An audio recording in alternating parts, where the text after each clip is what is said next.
If you thought the people who wear masks to go outside to check the mail or to walk the dog, especially when they're the only person on the entire block, were overreacting just a little bit out of paranoia about the coronavirus, meet this mother. She's so concerned that her child might catch the Rona while waiting in line at this home furnishing store that she decided to bring a can of Lysol to create a sterilized air barrier around the poor kid. I'm sorry, but whoever recorded this video and posted it on TikTok should have called the police first. And that's not a joke. Hopefully this video of a man swimming wearing a mask is a joke, but it's too hard to tell these days, so I only give it a 50% chance. I still don't know what to think about this man appearing to sanitize his coffee cup at a fast food drive-thru before taking it.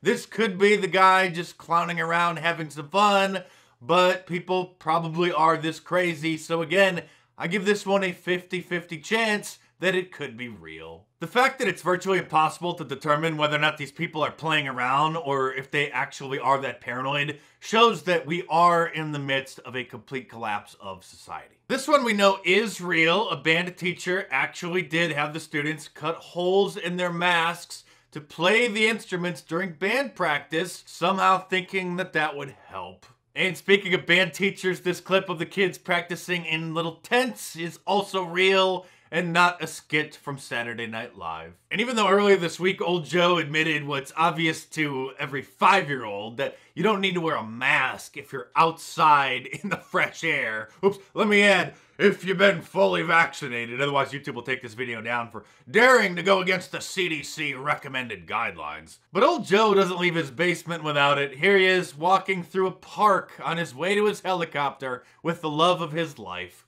And his wife was there as well. The love of his life, meaning his face blankie, of course. And during his address to Congress on Wednesday, I think they made all of the attendees wear masks in order to enter the chamber. And Eric Swalwell was so happy that he posted a selfie showing himself wearing two. I guess I can't really blame him, because if I had to be that close to his gastrointestinal tract, then I would wear 2 masks as well. And that joke just wrote itself. Thank you, Swalwell. You're making it too easy for me. I fell asleep during Old Joe's speech, and I know that sounds cliche, but I'm being 100% serious. And then the next day, I saw the headlines that claimed that 85% of the people who watched the speech thought it was fantastic. Twits on Twitter thought that meant that his speech got an 85% approval rating amongst the American people. Not understanding that the only people who actually tuned in were news personalities like myself, or at least I tried to tune in, or complete morons. The White House YouTube channel live streamed the speech, and judging by the number of thumbs down it received, it certainly didn't get an 85% approval over there. And if my math is correct, it's more like an 8%. The camera caught Ted Cruz dozing off for a moment, because who could possibly stay awake listening to Old Joe for more than 5 minutes? And the highlight of the evening, I guess, would be Lauren Boebert bringing a space blanket to, of course, make the point about the crisis on the border that the Harris administration continues to ignore. Let me remind you that Camelface has been appointed to oversee that crisis, even though she hasn't gone down there now in more than a month since she took up that position. Oh, and back to masks for a moment. I read a bunch of comments in the previous video that I did, so apparently the problem isn't isolated to just California. And I forgot to mention this, but I read a bunch of comments, I saw you guys posted about it,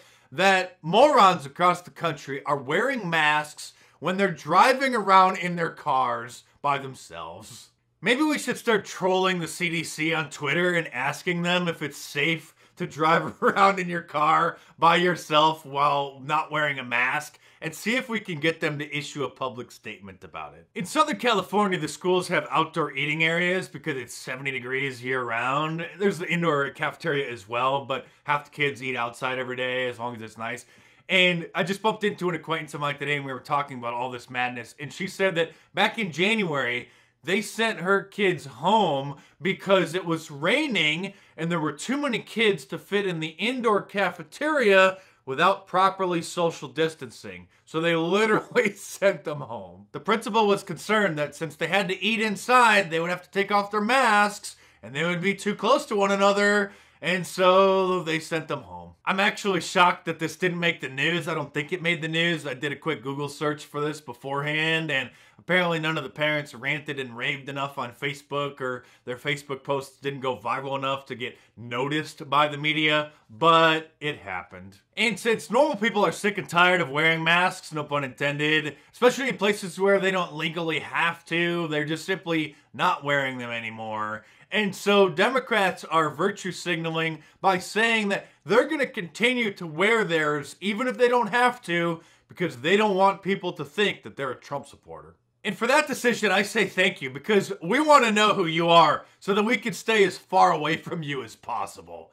And I know that Tucker Carlson just went viral for saying that if you see somebody wearing a mask outdoors, that you should ask them politely to take it off because it makes you feel uncomfortable. And while that seems like a reasonable thing to do, I actually disagree, because engaging with these mentally ill people might actually be dangerous. In fact, in Bothell, Washington, an anti-masker, a normal person, a person who was outside not wearing a mask, was just stabbed and died at the hands of a mask hole who apparently got triggered because he was outside without his mask. 10 eyewitnesses who were standing right there on the street, and security camera footage confirms that he didn't do anything to provoke the attack whatsoever. And I'm sure you've seen the viral videos of lunatics completely losing their mind at the sight of a shopper inside a store who's not wearing a mask. So I certainly wouldn't advise engaging with people obsessed with wearing face diapers,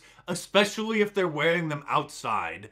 Unless, of course, you're in your vehicle and able to safely drive by and get away.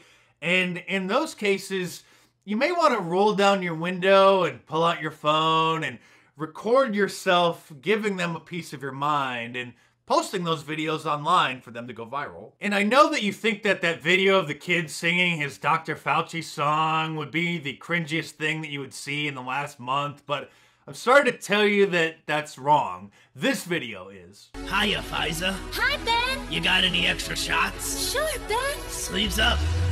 I'm a Pfizer girl in a COVID world. I'm the classic, mRNA-tastic, 95%. There's no argument. Got no contagion with my vaccination. Sadly, there is no vaccine for liberalism, but if you're holding out hope and you want to support my channel, get yourself a Liberalism Find a Cure shirt from my online store. Available in a t-shirt, long sleeve, and a hoodie, and a whole bunch of different colors as well. So head on over to markdice.com or click the link in the description below and check them out.